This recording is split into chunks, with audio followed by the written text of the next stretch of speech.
Jericho Rosales, pinagkaguluhan sa sinehan sa showing ng movie ni Tom Cruise.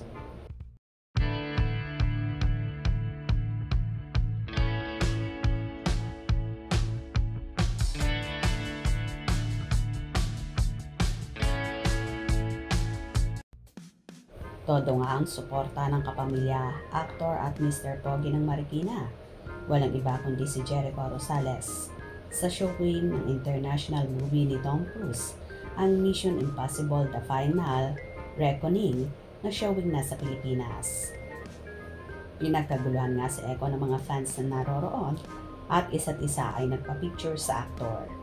Ine-entertain naman ni Eko ang mga taong gusto makipag-usap sa kanya at humihingi ng pabor na magpa-picture sila at syempre, pinagbibigyan naman ito ng gwapitong nobyo ni Janine Gutierrez.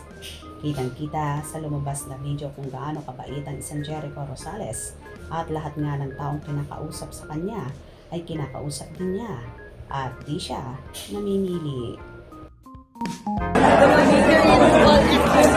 Yeah, okay guys, watching from here. Thank you so much, Mr. Jericho Rosales.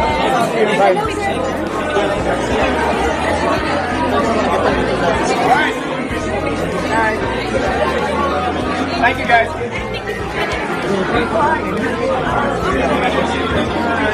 Now the best part of my video. Thank you.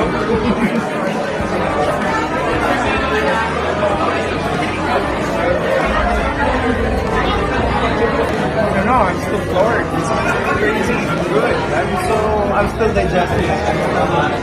Making sense of everything, but every frame, every scene, I don't know what I watched. It's just too good. Too good. Yeah.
After lumabas at mapanood ni Eko ang movie na yon ni Tom Cruise, nagbigay din ito agad ng komento.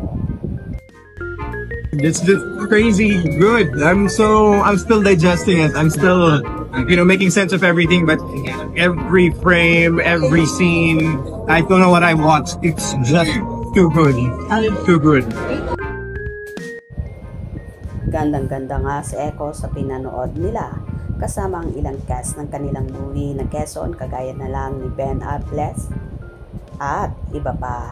Sayang nga lang at di niya nakasama ng panonood ang nobyang si Janine Gutierrez dahil busy ito sa shooting na ginagawa niyang proyekto na di pa idinidetalye kung ano to. Kung nagustuhan nyo ang video nito, comment down below.